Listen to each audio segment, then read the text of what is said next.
सिद्धि की शादी के बाद वो ससुराल चली जाती है। पीछे रह जाती है भाभी रानी। सिद्धि के ससुराल जाते ही भाभी कहती है, अरे वाह जी वाह, सारे कपड़े मेरे। हाय रे पैंट, अरे वाह वाह, मजा आ जाएगा।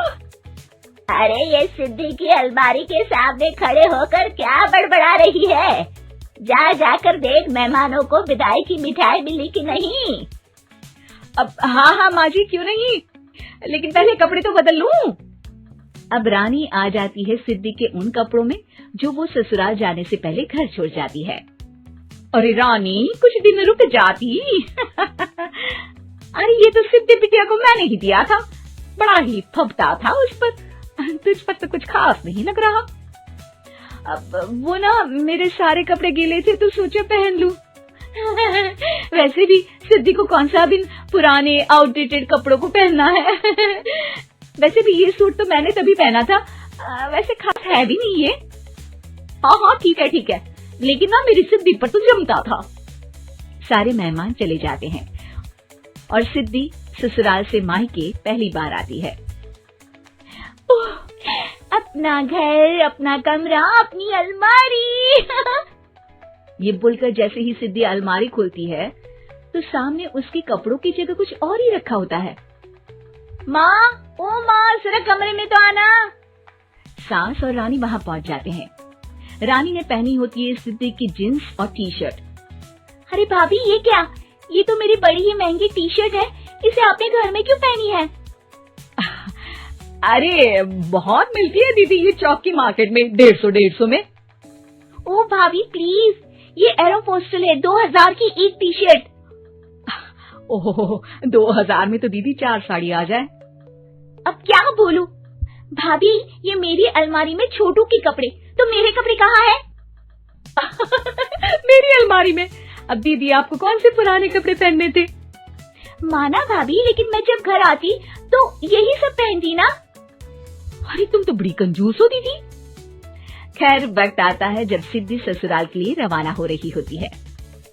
अरे रानी, अंदर से सिद्धि का गिफ्ट ले आ, लड़की पहली बार ससुराल से मायके आई है। रानी अंदर जाती है और एक सिंपल सी साड़ी लेकर बाहर आ जाती है। ये लीजिए माँ जी। सास बेटी को गिफ्ट देकर ससुराल भेजती है। अगले दिन रानी एक सुंदर सी साड़ी पहनकर सामने आती है। अरे रानी, ये तो वो साड़ी है जो मैंने सिद्धि को देने के लिए दी थी जब वो ससुराल ले जाती, लेकिन ये तूने कैसे पहन ली? अरे माँ जी, ये साड़ी तो मुझे बहुत पहले से ही पसंद थी, लेकिन चिंता न करिए, मैंने सिद्धि के लिए भी अच्छी सी साड़ी दी है। हाँ। तभी सिद्धि का फोन आता है। क्या माँ, कुछ अच्छा तो दिया होता ससुराल ले जाने के लिए। अरे पहले दिखा दिया होता। यूँ चमकते हुए पैकेट में नौकरानी वाली साड़ी मत दिया करो माँ।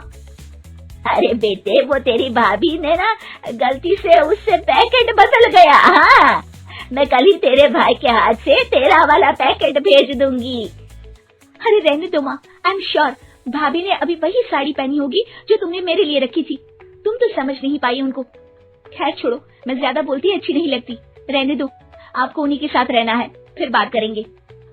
सास को रानी पर गुस्सा आ जाता है। वो उसके कमरे में जाती है जहाँ वो शादी का एल्बम देख रही होती है।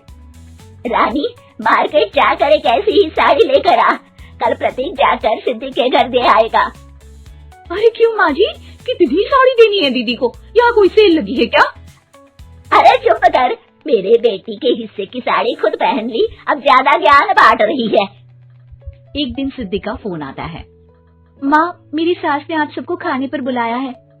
सारे लोग सिद्धि के ससुराल पहुँचते हैं।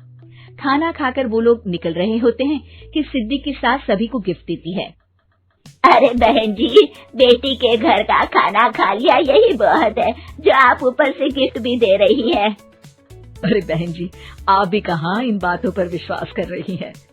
सास सभी को गिफ्ट देती है, लेकिन रानी को जो साड़ी देती है वो अजीब सी हरे रंग की, लाल रंग की बड़ी छाप वाली होती है। अरे छी, ये कौन पहनेगा? सासू माँ को तो जरी वाली इतनी सुंदर, और मेरे लिए ये नौकरानी वाली। अरे भाभी, दरअसल मैं जब भी घर आती थी आप वापसी में ऐसी ही साड़ी देती थी ना, तो माँ ने सोचा कि आपको आपकी पसंद की ही साड़ी क्यों ना दी जाए। बेचारी रानी, बोलती भी तो क्या। सिद्धि और सास रानी का चेहरा देखकर हंसने लगती है, तो रानी समझ जाती है कि अपने ही बिछाए जाल में वो फंस चुकी है।